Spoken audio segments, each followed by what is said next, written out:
What's up, guys? Welcome back to another episode here of the BlockHash Podcast, your number one resource for all that is happening across the emerging tech space. Be sure to like, comment, and subscribe wherever you listen to or watch the show. Today, I'm joined by another wonderful guest, Max Sandy, head of product for Ramp Network, to talk about where they are at here in 2025, some of their initiatives, especially around stablecoins and some other areas. Max, welcome to the show. Pleasure to have you here today. How you doing? Absolutely fine. Thank you for having me. Likewise. To get things underway, would love to know a little bit about yourself, if you don't mind. Everyone that comes on the show usually gives a little bit about their backgrounds and their personal story, how they got into the Web3 space. Since no one, originally just started here. Generally, everyone's come from some other kind of background for the most part. So, if you don't mind, what's your journey been like, and what kind of piqued your curiosity and wanted to be in this industry? Yeah, sure. So I think way back when, 2016, I was working at Amazon doing products, very much focusing on payments. And as a side project, became interested in the concept of Bitcoin, discovering that. For me, it's always been on the payments and the technology side, the fascination. So I think the emergence of Ethereum really opened my eyes to that kind of programmable money, or what could be the potential. And then Solana kind of blew my mind with the kind of evolution of speed with payments. In parallel to this, basically, I think in around 2018, I went fully into crypto. I was doing some decentralized identity at Amazon, which never took off. So I've done run three startups, all in the space of crypto payments, basically trying to enable payments for merchants, for e-commerce, and now joined Ramp Network 3 years ago.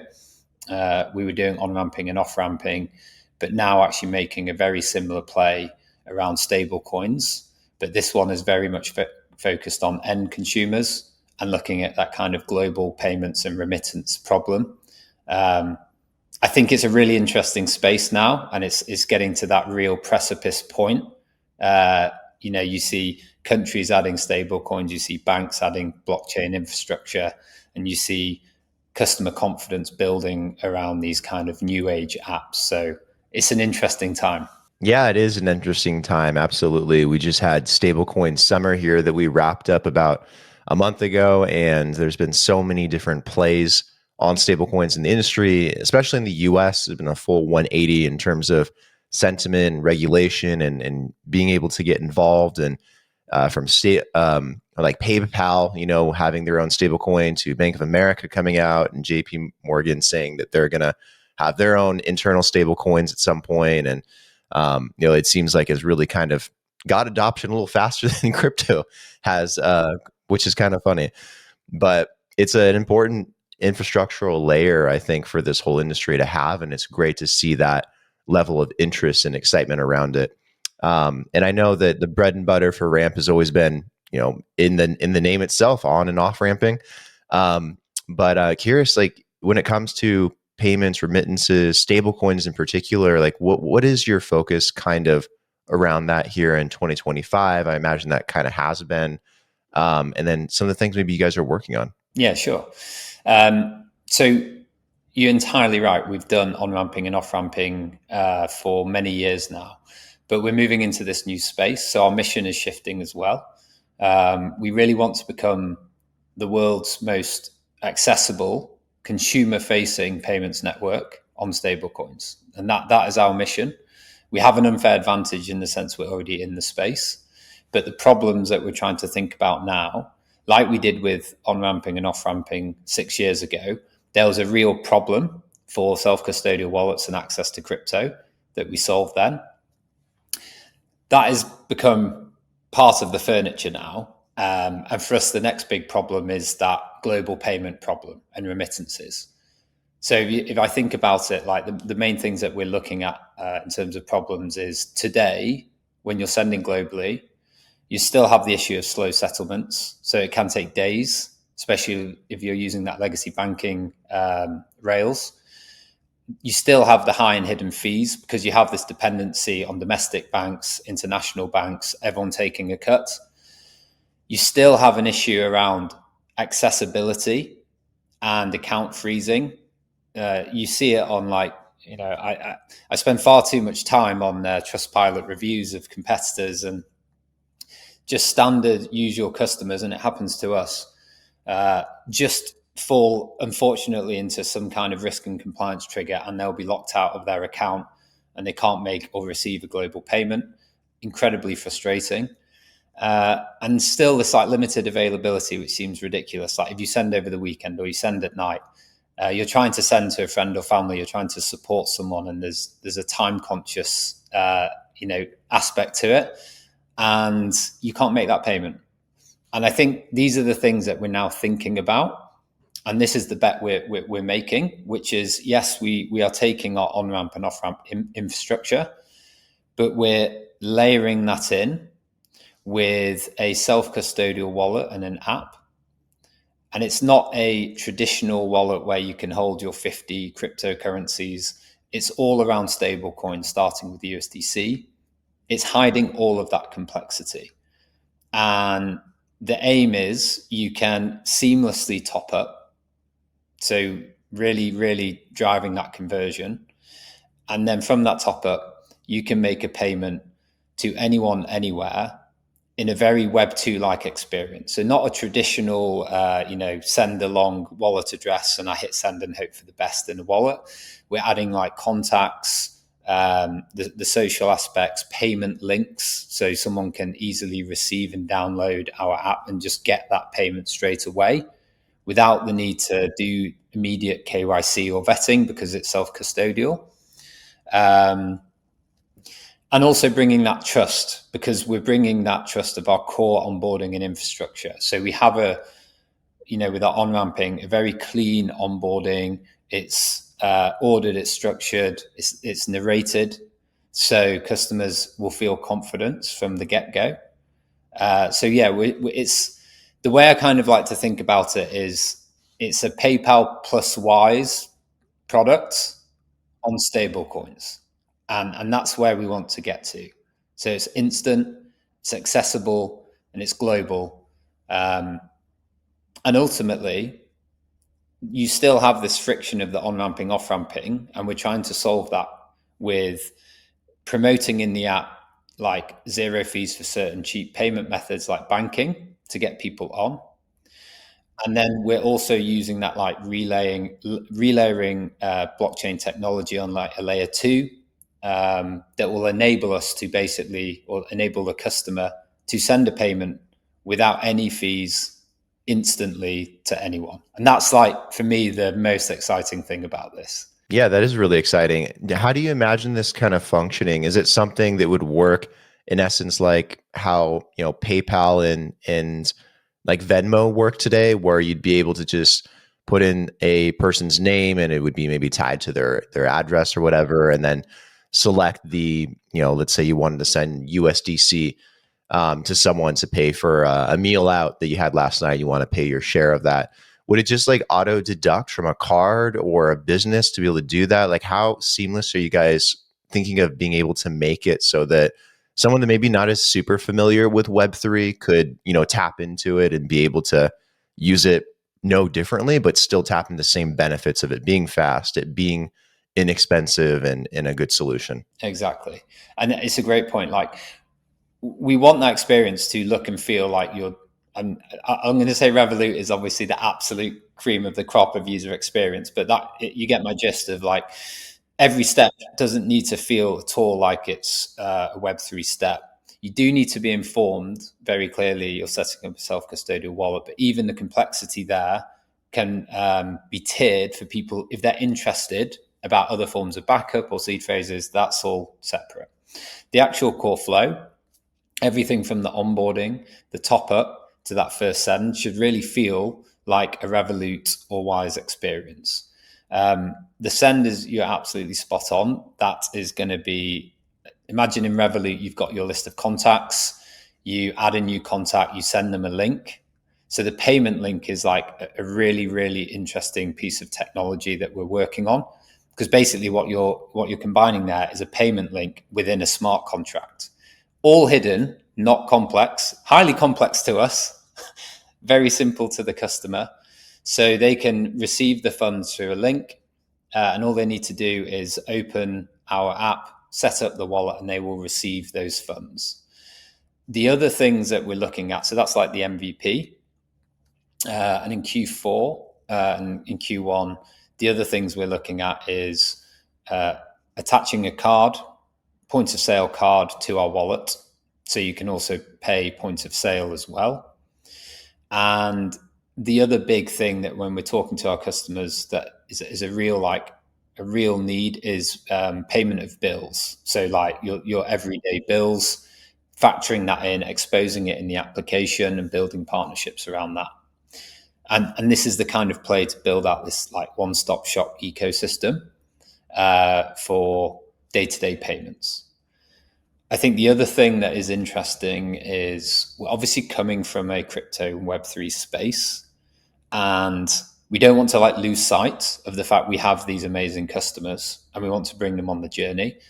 So a bit like you do in most fintech apps where you have your different pages of navigation, we still want to keep a more crypto focused section, because with our customer base, we have all their saved wallets available. So it gives them that kind of one-stop shop ecosystem to actually move funds to any of their wallets as well from our wallet. Yeah, that makes a lot of sense. And I've heard the same thing from a lot of users in the space, you know, and people outside the space that are just curious. Like, it's difficult for them to, for example, pay bills if all their money is in Bitcoin, because their electricity provider or their the lessor for their apartment won't accept it for obvious reasons. So they need a way for that to be able to convert and be seamless for them to hold it in a wallet, and for it to have that same function that you do with a bank account with fiat. I think is a really critical step. So yeah, payments for bills, being able to do bill pay. Is this primarily going to be for person to person, or do you imagine this could be a good solution for businesses as well? Maybe paying, payroll to an employee, or paying another business for a service or a contractor. I imagine there's a good use case there too. I'm glad you've mentioned it. We're launching with that laser focus on solving the remittance problem. So you're kind of individuals. A lot of these individuals are also sole merchants, business owners. So imagine if you are, you're a streamer and you have like a global audience, like interested in your like streaming products, or e-commerce provider with people trying to pay overseas. That's the exact kind of use case. And actually, if you imagine how PayPal started with one simple interface, which will be our MVP. But what they found from that interface is they had these sole merchants using it. So, we're very excited to start talking to these kind of early customers and identify this like merchant arm, and already have some concepts of how we could build out that merchant arm if we started to get traction there. So exposing their features within the app, and also similar to what PayPal did, another kind of really interesting experiment we're looking at doing is having almost like a ramp pay button that anyone can just take from the website, embed it in their own site and widget. And that under the hood is just facilitating a peer-to-peer payment. And again, like mitigating all costs and making it instant to receive globally. So that's definitely an angle that we would be exploring. And I think particularly in Q1, once we stand up the MVP, we'll be doubling down on as well. Excellent. Yeah, I was going to ask you about that. When you think maybe this would roll out for the first time in Q1 or a little beyond that? I can give you those days. Yeah, well, so we're going to be shipping in, where are we now? Or 2 weeks' time for the wallets. The app is already live. The wallet will be live globally, with the exception of EU, which being a bit more cautious. So EU will launch in estimated mid-November. And then we will basically have a global proposition there. And we'll be launching it effectively in everywhere where we support on-ramping and off-ramping. So that's over 150 countries across the world. Awesome. And then would this primarily be on mobile devices as an app natively, or would this also be available on desktop or web browser, Chrome? So it's going to be available on iOS and Android, so mobile first. We do have a desktop like website, but what we are sticking to there is our roots for now. So that is for the core on ramping, off ramping, and what we have also introduced as of this quarter, or last quarter just gone, I should say, is swapping as well. So now that's kind of our third string to our bow, effectively.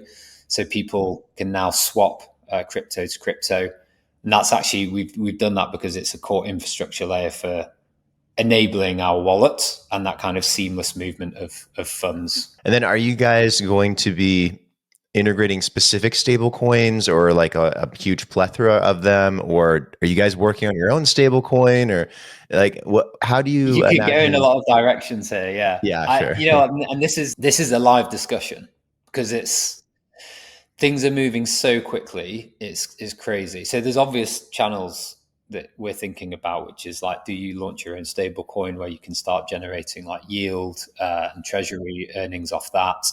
I think at the moment, what we've done is we've gone with USDC on the premise that it's well known and it kind of aligns with our core geographies.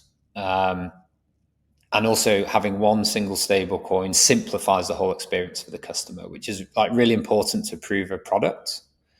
But we hugely acknowledge the opportunity and also the need for maybe like, how do you bring in other stable coins? I think it's like really interesting because we're doing some live research, and I mentioned tipping point at the start. There are a crazy amount of local stable coins cropping up. You've got like the Brazilian real that Nubank is working with, it, like I think two in Japan, JPYC and one other one. And then you've got like the Nigerian naira coming up, the ex Singapore dollar, a whole host of new stable coins. And we can already see, again, I'll pull back that analogy to Revolut, where you can almost curate your accounts. So I've moved to Norway now, so I have my GDP account, but I have my euro account in USD, but I've added my local Norwegian kroner account as well. And we are seeing that world, and there isn't a product out there where it's built like a stablecoin blockchain self-custodial wallet that has this kind of new age like look and feel, where you can curate your own stable coins and effectively use it like a global wallet, and just move money between my Euro C to USDC to whatever else. So that is something we are kind of, I think whoever nails that, because ultimately the complexity is under the orchestration of all of that under the hood. And we, like I said, we have this unfair advantage of having swaps on ramping, off ramping there. So we are already there on the infrastructure, and we just need to allow the user experience side to catch up. So yeah, I think that's the angle we're like most excited about, almost more than going down the having your own stable coin, which I think has been done a million times. And I'm more of this like visionary view of how can you pack it all into a single place for the customer.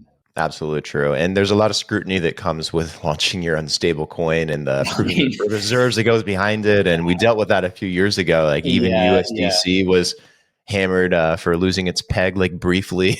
I know. So I mean, I was shaken up by that. I was, I think, one of the few watching the charts for 24 hours solid. But yeah, it's there's a lot of scrutiny that comes with that. You see a lot of success stories, but then you see a lot of failures. So I think we manage our risk threshold on these things. So yeah, there's more work to be done there before we committed to that, I think. yeah. And I also like the fact that you guys are working on incorporating stablecoins that aren't just denominated in US dollars, because I think for that to be global, of course, like the dollar is important, and there's, Tether and USDC and all these unlimited stablecoins in dollars, but to have options to keep it in maybe your local fiat I think is very beneficial because not everyone wants to kind of play markets and take that risk, and it's too complicated, and so I think that helps, especially jurisdiction to jurisdiction. Do you think that needs to be done more in the space too? Because it seems very limited in terms of like different fiat denominations tied to a stable coin outside of US dollars. Yeah, so this is something that is like, still 90% US dollar denomination. And that, you know what, it will stay like that for a while, and that's fine. There's this natural need for US dollars, and this is one of our use cases, which is like you're enabling people in Argentina or Nigeria, where the currency is a bit more volatile, to have access to the dollar. So that is a use case in itself. But that's not to say that other like denominated currency stablecoins should not be growing.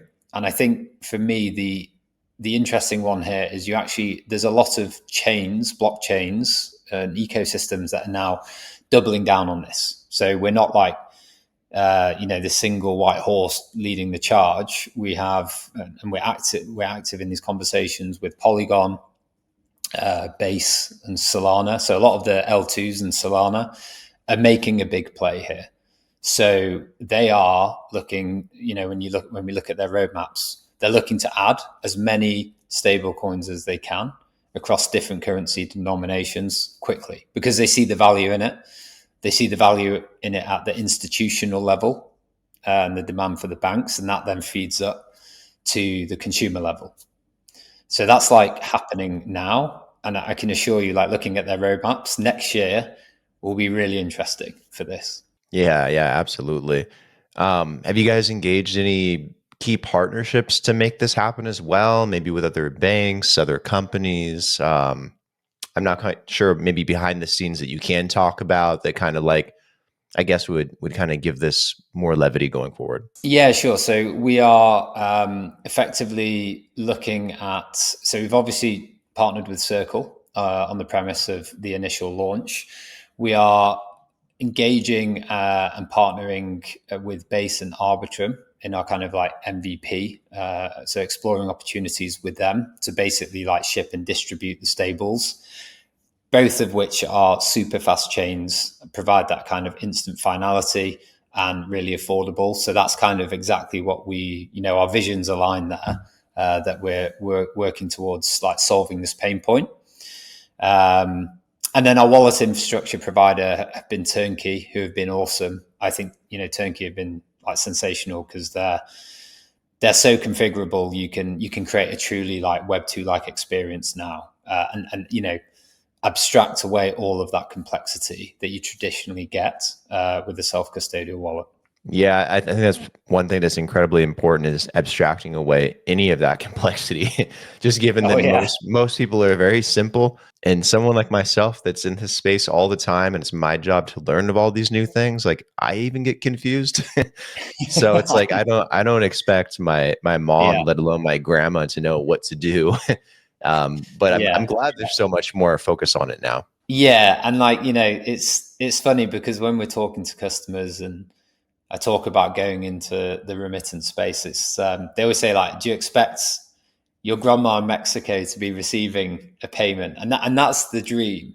But it's about the journey. So our preach at the moment is to those, let's call them the crypto aware, but they have these day-to-day problems. They may be trying to send money overseas, or they're like, younger populations in urban areas that are tech savvy. That's who we want to drive the adoption, and then get it to a point where you truly do get your grandma in Mexico receiving funds through us. And yeah, we're actually building out a like ambassador and affiliate program that will be live next month. So again, we're going to be really pushing. Our ask is to have these truly passionate people with this real problem to come and help advocate for the product. So that's also really exciting. We're starting to put together a group of superheroes, let's say. Where do you imagine this having the biggest impact? Because obviously most first world countries have pretty decent infrastructure for this. It's not all that fast and that cheap, but they still have the infrastructure and it's accessible. But there's so many emerging economies that don't have access to any of this stuff, or it's really shitty. I lived in Colombia for 4 years, actually just moved back to the US a month ago. And the amount of headaches I had living in Colombia when it came to the banking system and moving money around and how much it would cost me. Like, I'm not kidding when I'd say, like, if I needed to send myself $100 from the US to Colombia, it would cost me 20. And that's not a good way to live your life, especially for someone that, can't afford that either. Um, and the time constraints and the friction, it's a huge headache. But I know everyone in Colombia would love a solution like this because it would just be so simple for them, and it would make a big difference. Yeah, so I think it's you're absolutely right. We're obviously launching it across these 150 countries, and US, EU, and UK is like our kind of core offering. But for me, it's all about the sender, but the receiver as well, because the receivers in most of our experiences are going to be in LATAM, Africa, or Asia. So these are the countries that we're doubling down on in terms of trying to talk to and understand and solve pain points for.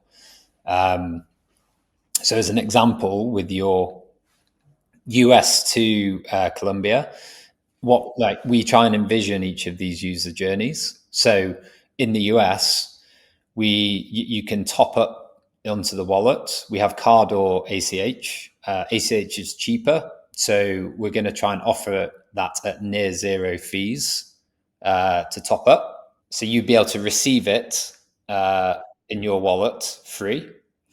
And then you have this option, and this is the interesting thing. So to begin with, we're going to have the withdrawal, and that will probably, to begin with, play at somewhere between like 1 to 1.5%. So we'll be, I'd say, like maybe Wise, you look at that, and Wise still might be a bit cheaper. But what we're pushing for is if you receive those funds, you don't need to withdraw them. You can move them within the ecosystem. So you could send it to another person. They can just download the wallet and receive the funds. And once we have a card linked to it, you can start making payments through it. So we want to keep this drive this viral loop. And like, I do, going back to that mission, if you could have a global accessible consumer facing payment network and people can start just moving money on this platform, you don't need all of these banking fees, but we're still on this journey of like trust. And that won't be solved overnight, but it's just incredibly exciting to be, participating in trying to solve it. Now, this is very fascinating, and I'm excited to see what this looks like when it comes out. Looking at your guys' roadmap the rest of the year, we've obviously talked about the app quite a bit in this solution, but anything else that's top of mind that might also be important that users should be aware of, things you guys are working on, or is this the primary thing? But I'm sure there's a lot of things under the hood. Yeah, there's plenty going on. So for me, it's that socialization factor of the wallet. It's definitely our core focus, and like adding the new payment flows, so the card and the bills. We always are expanding our payment options for our on-ramping. So we'll be like looking for synergies there, especially in LATAM. So we've done Pix and Spay in the last quarter. We'll be picking up a few more, including PayPal in the next one. And I think the other big bucket is, we have traditionally been a split business of B2B2C and like direct to customer. But our direct to customer has been the smaller business. We're now looking to kind of strengthen that. So the kind of, we want customers to feel like valued and actually have value to use the app. So some fair rewards, community programs like the referrals and ambassadors. These are the kind of things we want to wrap around the app to really drive adoption as well. Nice.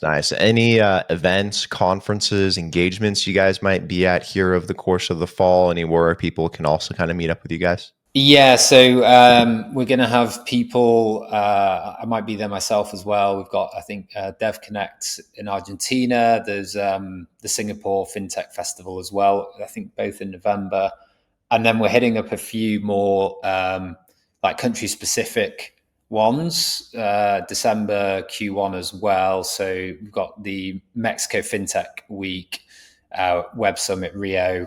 And I think there's a few in Europe as well. So Finovate is definitely one that we're doing in Europe. So yes, plenty going on.